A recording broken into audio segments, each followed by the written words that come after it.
Emory in the School of Medicine and the Rollins School of Public Health, where she is on as adjunct faculty. Lisa is a current president of the American Public Health Association, a past chair of APHA's executive board, and a past president and honorary lifetime member of the Georgia Public Health Association. So it's with great pleasure that I introduce our keynote speaker, friend, colleague, Lisa Carlson. Thank you, David. Welcome, Lisa. I appreciate that. Thank you so much, and what a treat to get introduced by you. That was fun. Thank you very much. And I want to say thank you to all of you in Washington for having me with you here virtually today. My wife and I have come to Washington a number of times. These photos are from the San Juan Islands, a couple of trips out where we got lucky enough to see the orcas, which were some of the most amazing trips we've taken. So I'm sorry not to be with you in person. We would have loved the excuse to come to Washington, but happy to be with you virtually. So thank you for having me with you today. Give you an idea of where we're going to go here this morning. We'll talk a little bit about APHA, of course, and the value of APHA affiliates like yours. Talk about what I've been calling some of the tough questions, how we might cross sectors to address them, some messy stuff I want to get into, and then we'll sort of wrap up a little bit after that. I bring you, of course, greetings from Emory. I used to tell people that we are the people who say the score is Emory 4, Ebola 0. The first 4 patients with Ebola virus disease came to Emory University Hospital. This is Dr. Kent Brantley, the first of those patients being released from Emory Ebola free. I'm clearly going to have to start touting Emory's work on COVID, but greetings from Emory. Greetings too from APHA, and I want to talk a little bit about how we all get here. I think one of the things that's really cool about public health, I tell this to students, is that everybody's got a story for how you found your way into public health. Very few of us were in 4th grade saying, I want to grow up and be in public health. We each sort of have a story of how we got here, and your story is important and is a good mentoring opportunity to those who come behind you. I'll tell you my story. It was around this same time of year, Halloween, at an APHA meeting many years ago. I was then newly minted graduate of the School of Public Health, and I was giving my first APHA presentation in a big ballroom. And in fact, in all these years, it was probably still one of the biggest ballrooms I've presented in at APHA. It was Halloween day, and I was giving kind of a controversial talk. And as I gave the talk, the lights in the ballroom went up and the lights went down, lights went up and the lights went down. And I sort of made a joke about the ghosts of Halloween, and people chuckled. And I kept going in the talk, and the lights went up and the lights went down and so on. And I finally said, someone at the funder does not want me to give this talk. And the lights went out at exactly that moment. I couldn't possibly have planned it better if I had tried. It was a auspicious moment to begin an APHA career, which has been a great deal of fun since then. And so I want to bring you greetings from APHA, as I said, and talk for just a second about the value of affiliates. I hope you're all members of the Washington State Public Health Association. If you're not, I encourage you to join both the state affiliate and APHA. I got my start in the Georgia Public Health Association, and the affiliates are really the home of grassroots advocacy. They're great places for students and early career professionals to have opportunities to present their work, to network, to get mentored, opportunities for mentors to mentor, great networking at the local level. And so real important to be part of the affiliate. Really regardless of sort of where we work, if we work locally, statewide, nationwide, internationally, we all live locally.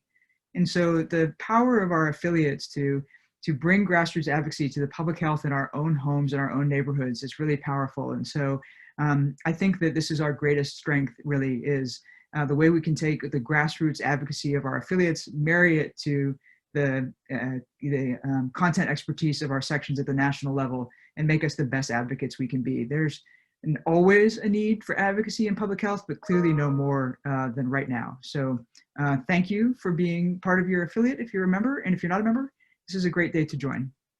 Talk for a little bit about the tough questions that are brought to us by COVID-19. We in public health were not naive before COVID. We knew that there were deeply embedded social and racial inequalities. Americans have pre-existing conditions, that there was no national paid sick leave, little or no savings. You in public health, you knew this. You knew we were at risk. We've been sounding the alarm in public health about the social determinants of health for a long time.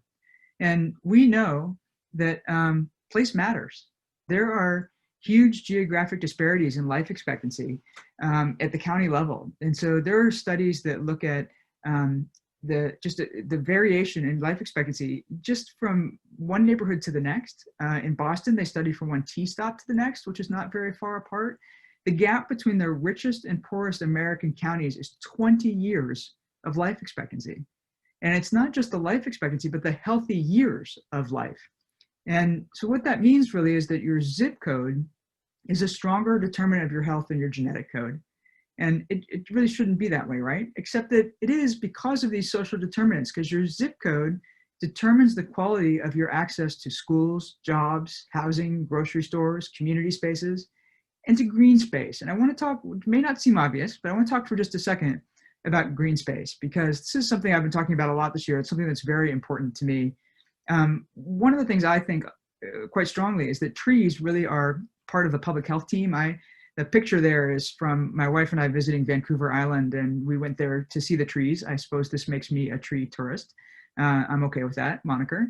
But trees really, they filter the air, they filter the water, they provide habitats, they impact heat. So trees impact heat, which impacts health. And tree cover actually varies by income level in neighborhoods. And lower income communities can be as much as 10 degrees hotter than wealthier ones, which has a direct impact on health. And nature overall is good for your health. This is a picture from the Redwoods National Park where we were this time last year. And people are significantly more likely to report good health and well-being if they spend 120 minutes a week in nature. However, people spend more than 90% of their time indoors, and that was before the widespread isolation caused by COVID-19. I think that this is a really important time for us to think about how we use nature as a respite from this pandemic. One of the things the Sierra Club pointed out is that in the midst of natural disasters like floods, storms, and wildfires, we're called on to come together. But in this pandemic, we are called on to stay apart. And so this is a different experience, a new experience for us to figure out how we weather this together. And nature really can be a respite and a place for reconnection. And so I encourage you to make time to get outside, be safe, take your mask, keep your distance, all those things, but go out among the trees and replenish your public health spirit. I think it's important. One of the things that the pandemic made obvious, though, is that we have inequitable access to nature, despite the evidence that exposure to nature can temper the negative effects of disadvantaged urban populations. The COVID-19 really shone a light on the inequities. So, back in the spring, when we shut everybody down and we said, you got to get outside to get some fresh air, there were a lot of folks who didn't have immediate access to green space to do that safely. Now, some towns addressed that by closing the streets to give people a safe place to be distant and be outside and be active. But it really did shine a light on these sort of inequities and things that we might take it for granted, like green space, because we really can't take that for granted. And we were not naive in public health about inequities writ large. So hunger, unemployment, housing insecurity, structural racism, transportation, health insurance, the divestment of public health, lack of healthcare resources, and poverty. And I want to spend just a second on this idea. So I hope that you know who Dr. Bill Foege is. He's a public health hero. He played a key role in the global eradication of smallpox in the 1970s. He's a former CDC director. Hopefully his name is familiar to you, but if it's not, it will be soon, because he co-chaired the committee that is thinking about how we're going to disseminate the COVID-19 vaccines. He came to my town in Georgia, has a big book festival every year. He came here to talk about one of his books. And at the end of the festival, somebody said to him, Dr. Foege, if you had your entire illustrious career to do over again, what would you focus on? And he pondered that for a second, and then he said simply, poverty, because of its dose-response relationship with health. And we know that poverty, racism, and housing aren't just correlated with poor outcomes, but can cause them.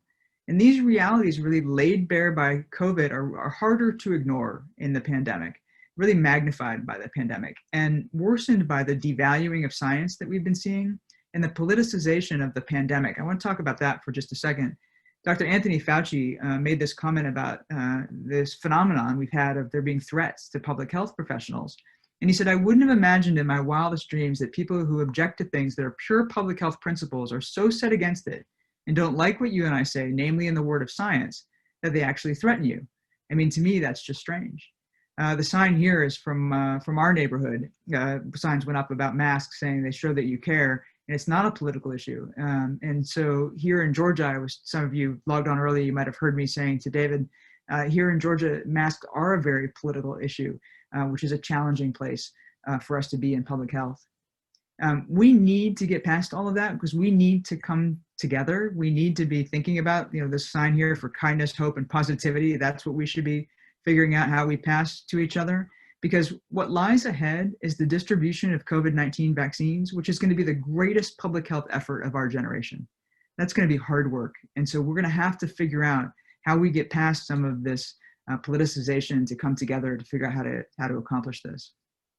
It is understandable, though, why there is such enormous stress. One of the things I was saying early in the pandemic was that in the spring, very few people that I knew someone who had been infected, but many people knew someone who had been economically impacted. And even today, for me personally, I'm still a layer or two or more removed from people who've been infected by the virus, but I have a lot of very close friends who've lost their jobs.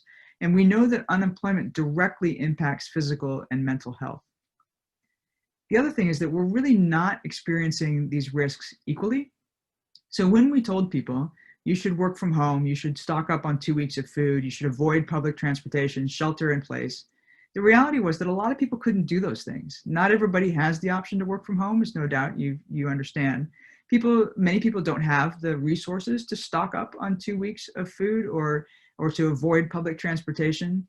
Sheltering in place isn't safe for everyone. Domestic abuse calls have gone up during the pandemic, and many people shelter in large families that have to go out of the house to work, and so it's not as safe to be sheltered in place there. These things are magnified by some of the structures we have. Like, for example, in the United States, we couple health insurance with employment. So when people lost their employment, they lost their health insurance. Our emergency rooms were overwhelmed. And, we really have to think about the impact of structural racism. Racism is a public health crisis. I'm proud to live in a county that has declared racism a public health crisis. Many counties across the US have. We know that people of color are disproportionately affected by COVID-19 in illness and in death. And one of the most sort of awful things about this is that we have a real lack of understanding because there's a lack of reporting of race statistics with regard to COVID. And in a lot of regards, a lot of lack of reporting with race statistics. And if we don't understand the impact because we don't have the data to talk about, that makes it even more challenging. But we are not naive. We know that systemic racism and bias in the healthcare system has been a factor for a long time and is a factor here too. And so when we think about how we want to show solidarity and make change in the world, I want to encourage us to think about really big picture actions that matter: universal childcare, universal healthcare, expanded unemployment, moratoriums on evictions. The moratoriums on evictions came from CDC. Expanded access to food programs, places for homeless people to sleep. I talked about those streets being closed to give people places to be active, and the decoupling of health insurance from employment. These are the kinds of big picture things that we can do to start to break down the structures that sort of keep racism a hold in our country. Those big picture things, that's how we have to think about health too, really holistically. At Emory, our folks are giving the Surgeon General's call too about the 3 W's. You want to wash your hands, wear a mask, and watch your distance. These are the things that you personally can do to change your risk about COVID-19. There are also, though, big systemic problems that require solutions and partnerships and policies at the large level. I mean, if we're talking about things like poverty that have a direct impact on health, we simply can't address that alone. These are big picture issues, and I think it's really calling on us in public health to think about how we do our work differently and how we're going to sort of evolve in the future as we go forward from this pandemic to think about how we change health. And so I'm going to argue that one of the things we really have to take fundamentally to heart is crossing sectors for public health. Because health is really where we live, learn, work, and play. That's Robert Wood Johnson's definition of health. In our families, neighborhoods, schools, and jobs. These are these same social determinants I was talking about a few minutes ago. And here are those sectors: education, employment, housing, food, transportation, healthcare. Public Health 3.0, many people are talking about, is the idea that public health would serve as the convener of the stakeholders of all of these groups. And that we want to bring everybody to the table to do the part that they do best, to address the social determinants so that we can make change in things as big and important as health. And so maybe you've seen the Achieving Public Health 3.0 recommendations, forming unexpected cross-sector partnerships, having a chief health strategist, which could be from public health or from a partner, building infrastructure, department accreditation, enhancing and modifying public health funding, making available timely, reliable, and actionable data. How do you do all that? How do you do Public Health 3.0? One of the greatest resources for that is the de Beaumont Foundation. And I would encourage you to look up the Practical Playbook 2, which is really a roadmap for building multi-sector partnerships. They also have phrases, public health reaching across sectors, which is sort of an all hands on deck approach. And I want to give you an example. Let me give you an example. So in Air Louisville, they got together government, nonprofits, and technology companies. They knew they had a problem with asthma attacks in emergency room visits. And so they put little sensors in the inhalers so that they could crowdsource real world data about when asthma inhalers were being used and where. And they created a heat map of areas that really represented increased population, or excuse me, increased pollution. And so they changed care plans for patients, certainly, but they also made policy changes. They planted trees, they rerouted trucks, and they changed zoning. I mean, how cool is that? They planted trees to address this issue. This is an example of different sectors coming together to think about how can we actually think about this idea holistically to make change. And this is what I think is the future of public health, is working with people outside of traditional public health to do what everybody does best on the shared concerns that are all part of the different aspects of the social determinants, because they're really all truly linked. And this is the way I think we're really going to make change. How do we do that? Well, we need a cross-sector public health workforce. If we know about there are about 200,000 people in local and state public health, and you likely already know that they are, but for the large part, older than the US population and much more likely to be retiring soon. They're also thinking of leaving public health for a variety of other reasons like low wages and bureaucracy, or the threats to public health professionals I mentioned earlier. I want to think too about our trainees. Although the MPH isn't the entryway to the public health workforce, about half of people in local public health do not have an MPH. Only 14% of governmental public health workers have formal public health training. Our schools of public health put out about 30,000 graduates a year, and most of them aren't going into governmental roles. But I think there's a silver lining here, because they're going to academia, to hospitals, to not-for-profits, to for-profits like technology companies. And that means that these are folks who have a shared public health lens with us. So when we think about going cross-sector, we're talking about working with people who don't live and breathe public health on a daily basis. But these folks, even though they're working in other sectors, they understand our language, they have our lens. And so I think they're really a great translation opportunity for us to build partnerships with and have this sort of cross-sector workforce and sort of infiltrate the public health idea across all of these sectors to bring people together. This is something I've been talking about for a long time. I think when we think about public health students, we want to think broadly about students in religion, political science, psychology areas, and sort of say to them, are you interested in social justice? Are you interested in applying science for practical solutions to problems? Have you thought about a career in public health? You know, in my own life and career, I think a lot about sort of infiltrating other places. I'm a public health person in a school of medicine, a practitioner working in an academic environment, a non-researcher trying to steer good research. And so I want you to think about what are your connections in your community so that your organization can be an organization that brings all kinds of people to the table to impact public health. While we're talking about working cross-sector, I want to talk for just a second about what I sort of think of as tough questions and messy stuff. I get asked a lot what my vision for public health is as the APHA president. And I think a lot about universal access to quality healthcare, strong, well-funded and responsive public health infrastructure, protection of our natural resources obviously is important to me. And what I want to spend just a few minutes on is the idea of mental health being recognized as essential to public health. You know, I think that you knew when you got into public health that public health work wasn't going to be easy. I think we know as public health people that we're obligated to talk about some hard things. We got into public health knowing there might be messy work to be done.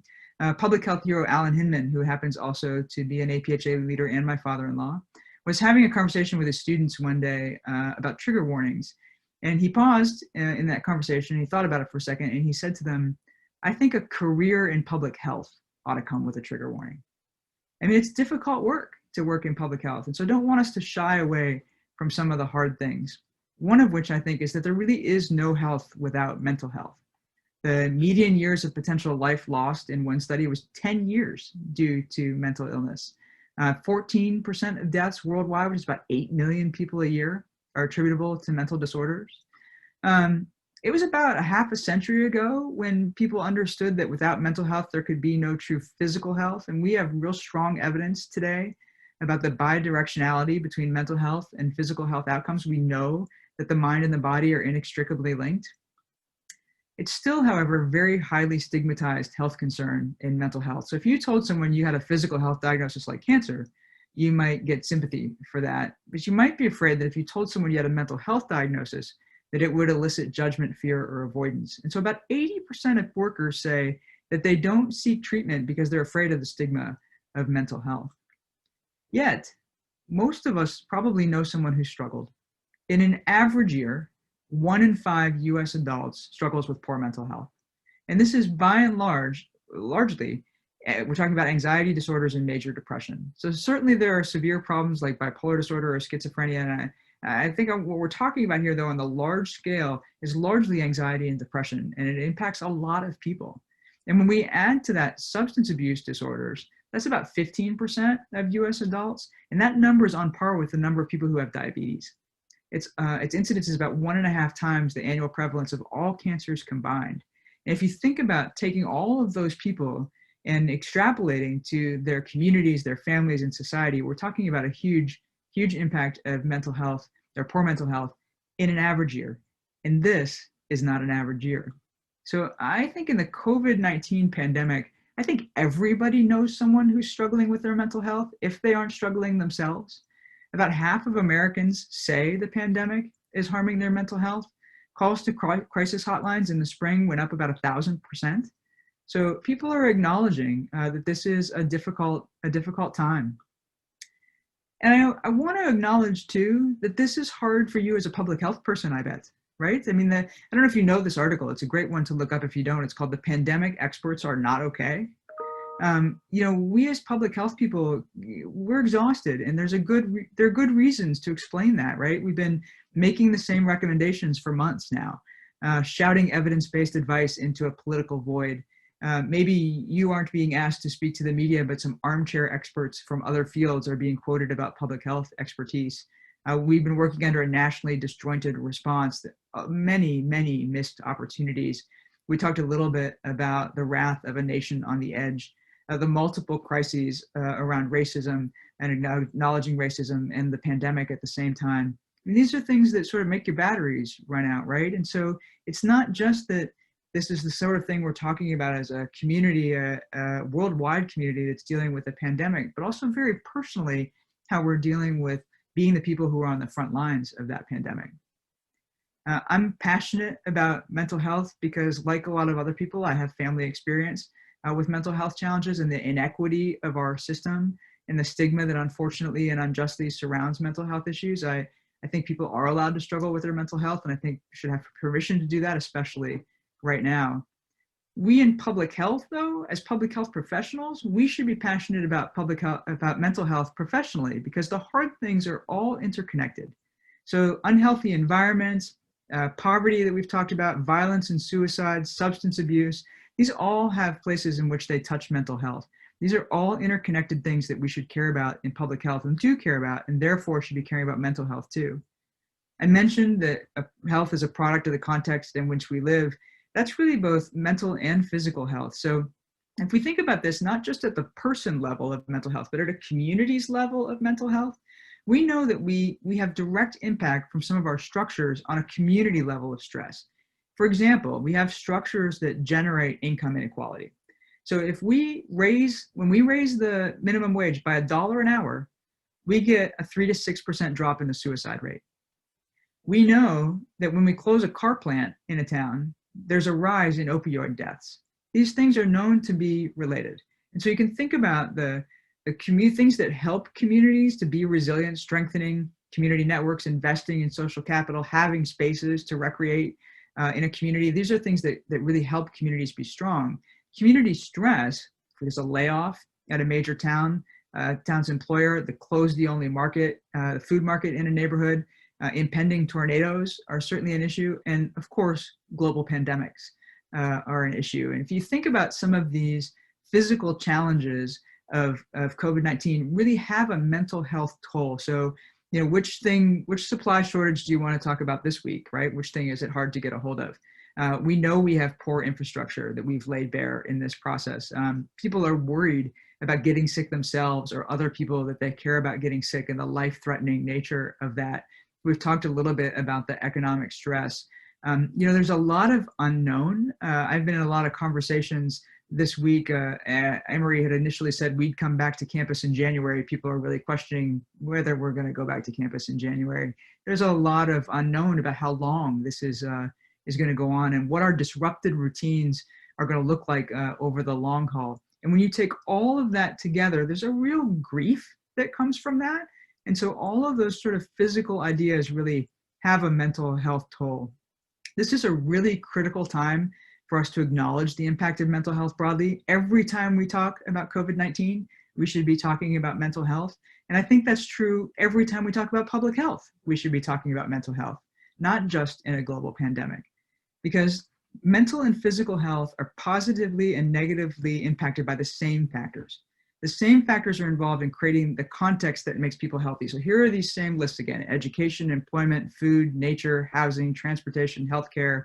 All right, these are all the same issues that we talk about in the social determinants that we talk about in Public Health 3.0 and crossing sectors.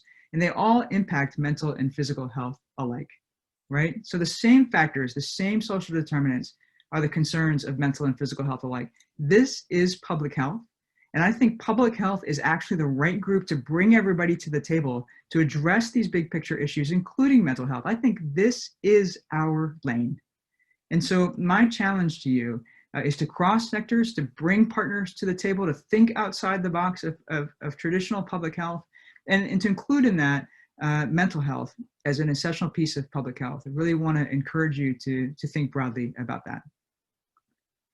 With that, I just want to say that I did get some really good public health advice that I'd like to share when I've been talking to affiliates. This also comes from Alan Hinman, who says, if you want to have a good career, you should meet 4 conditions. You find something that you like to do, that you're good at, that helps others, and puts food on the table.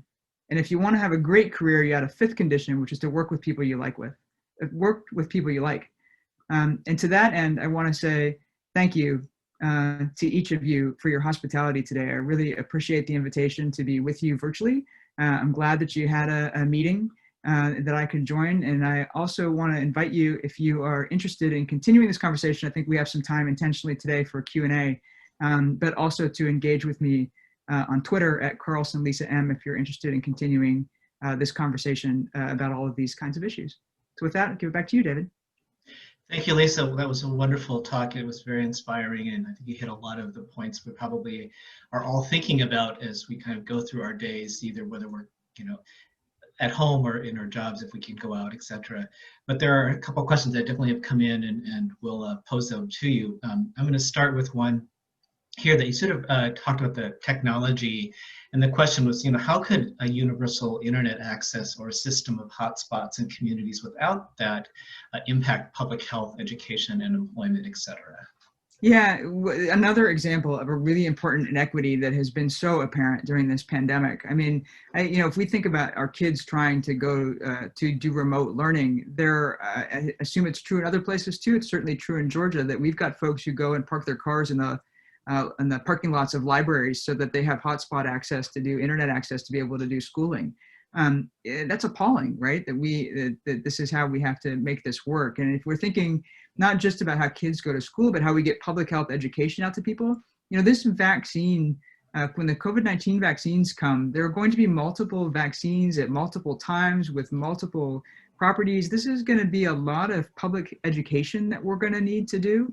And in an environment that is already difficult, we talked about the devaluing of science, the politicization of the pandemic. We know there's an anti-vaccine movement. We know that people have hesitancy. There's a lot of, I think, distrust of the national effort right now around vaccines. And so we've got to be able to put that in a context in which we help people understand the truth and the public health of what we're trying to do. And internet access, I think, is going to be really, really key to that. We've got to be able to, it's got to be the minimum part of a level playing field.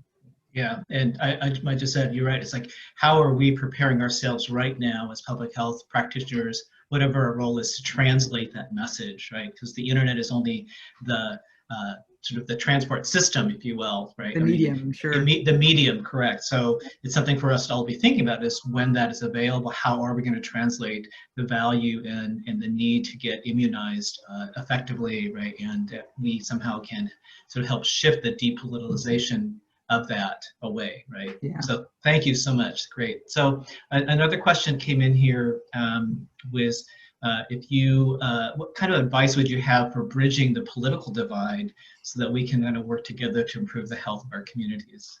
Boy, I wish I knew. Magic wand. Yeah, magic wand. I said to David, if you were on early before we got started, I live in Georgia, and this is a very political issue here. Whether or not to wear a mask is a very political issue here, and I hate that, right? I mean, this is a public health issue, and public health certainly has always been political, right? We've had to live in that realm for a long time, but not really in the politicization of public health, right? And sort of pitting people against each other in this process. And I think it's a little bit like this. So one of the things that people talk about in the pandemic is it makes it sound like there's a light switch between we turn the economy on or we protect public health, right? We let everybody go out or we lock everything down. Like it's an on-off switch. And I think it's really a dimmer switch, right? There's a balance somewhere between having people be able to be in some places safely, but maybe closing some businesses that really aren't safe right now. And so there's a place where we could find a balance where public health and the economy really can support each other in truth. And so finding that balance. And I feel like it's the same thing about the sort of politicization here is really also a dimmer switch, not so much an on-off as this public health as a politics, but where is the space in there in which we can find common ground? And I'm probably being overly optimistic about this, but I have always believed that health is a piece of shared vision. That, you know, even if we talk about how the average layperson doesn't understand public health as a discipline, she does understand that she wants safe places for her kids to play, that she wants safe water to come out of the taps. There's sort of the things that public health does, people understand. And so I feel like there's got to be a space in there where we can explain to people that this is not about politics, this is about saving lives, and this is about health, and this is something we all really value together. Thank you. Yeah, it's sort of like, you know, how do we talk about the basics, which is what we identify day to day. Great. So this next question is kind of coming back to your talk about mental health, and how could you talk about maybe looking at it from the strengths of mental health diagnosis? Because we often focus on the deficit or what's wrong because you have a mental health. How can you flip that conversation and really sort of, you know, take it to a different level and talk about the positive, the strength of being in that sort of space?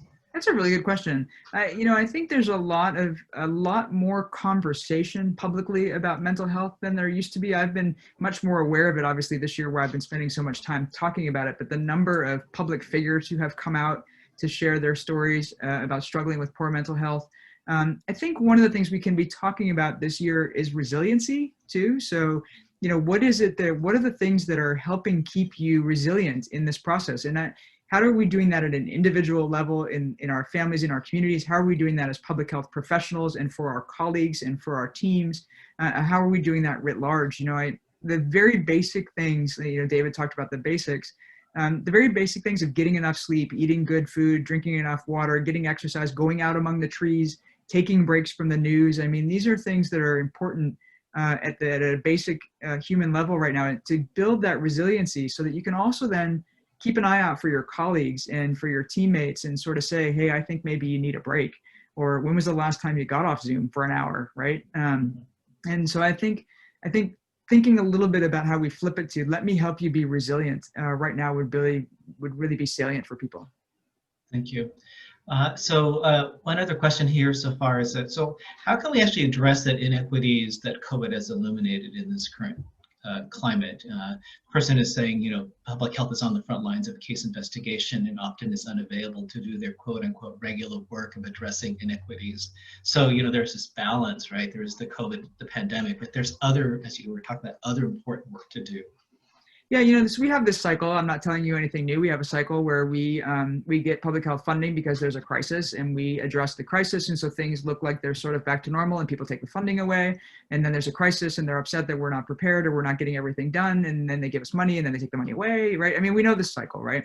And so for a long time, people have been talking about how do we break this cycle and get public health the funding it needs. You know, we've lost 55,000 positions since the last recession, and you know, depending on who you ask, we need 100,000 or 300,000 more local and state public health people to accomplish the work we need to do in contact tracing and addressing the pandemic and addressing public health.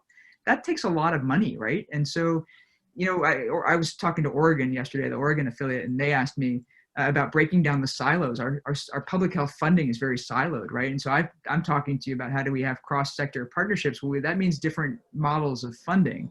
Maybe that means bigger government funding so that we can have that, you know, sort of be a broader scope. And so I think part of what we have to do is, if there was ever a time that we would hope that things will change, it is in the face of the pandemic that we hope public health funding will change, that people will understand that public health infrastructure is an absolute necessity. And so I think, you know, we have been in this cycle a long time. If there was ever a time to break it, I hope the pandemic is the thing that does it.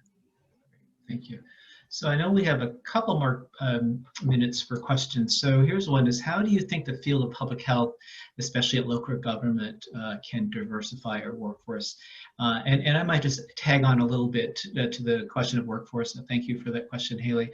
Is, you know, given where we are in public health, students who are graduating, young professionals who are coming into this as a career, what would you say to them about you know, how to keep that faith, if you will, and what should public health, especially local government, do in terms of workforce? Yeah, you know, I think students are absolutely critical. They're the future of public health. They're the future of APHA. What I would say directly to any students who are with us today is we need you now more than ever, and what a time to be in public health. I mean, this is the greatest public health challenge in a century. What a time to be joining the team. What I think our local and state and national, all of us in public health need to be doing, but particularly on the front lines of public health, is figuring out ways to get internships, to get small exposure of students to our local frontline public health, because that gives them the opportunity to be exposed and understand that that is a fantastic opportunity to be involved and to make change in the world. I think a lot of students, rightly so, get into public health because they want to change the world, and what better way to do that than on the front lines of public health? And I think we want to think broadly when we think about diversifying. You know, I was talking a little bit about going to different departments, right? So it's people who didn't think about public health in the first place. And so, you know, that allows us, I think, to reach out more broadly to different kinds of people to try to get them excited about public health.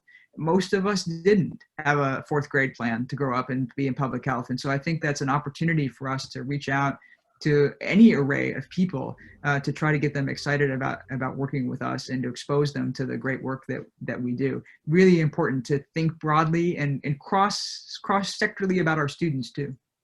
Right. Yeah, and I appreciate your earlier comment about, you know, how do we talk about this core message and one of our core principles around social justice, and that isn't just exclusively those of us who are in public health or perhaps in other healthcare disciplines, that is a much broader sense of connecting to people in a way that, you know, spans our disciplines, right? Yeah, great. So appreciate that. Yeah, so if there's any last questions, I think we have time for one more given our time.